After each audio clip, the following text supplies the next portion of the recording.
I grew up wrapped in the warmth of fairy tales. Every night, before the world went quiet, my mother's voice would weave dreams of happily ever after.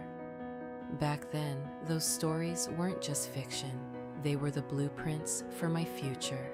I imagined a house built on that same magic, a home where love was eternal, and every ending was a new, beautiful beginning.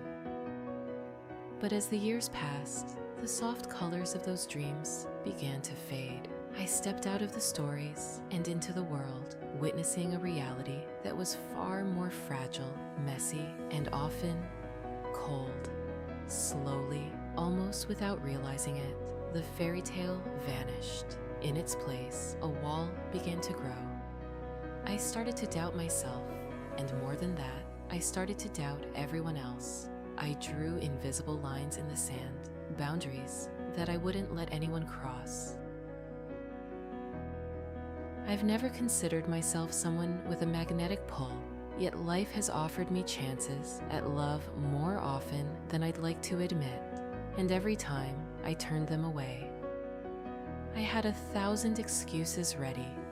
We aren't compatible. They aren't my type.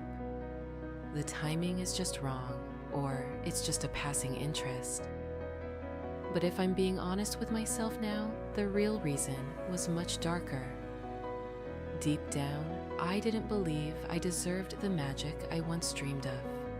I had fallen into a subconscious habit of picking myself apart, convincing myself that I was too flawed for a happy ending. My vision for the future began to shrink. The dream of a bustling family of 5 slowly dwindled to 2, and eventually it was just me, a dog, and a cat. I stopped wanting marriage. In fact, there was a period where I felt a visceral aversion to the very idea of dating. Looking back, that version of me was a little frightening, a soul so guarded that it had forgotten how to breathe.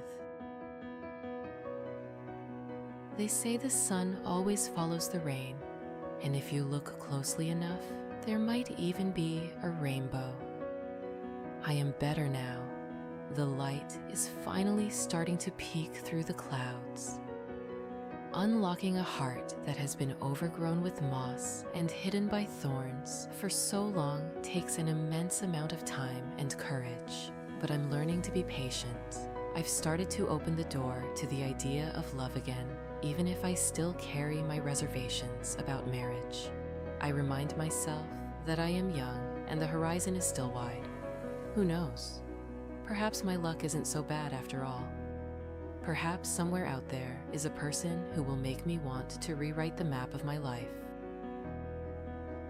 But regardless of whether I change my mind or meet someone who shifts my path, the most important thing I discovered while walking toward the rainbow was something else entirely.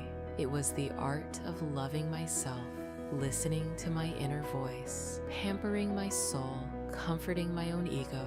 All the things we are taught to do for a partner, I began doing for the person in the mirror. I started to take pride in my strengths and find grace for my flaws.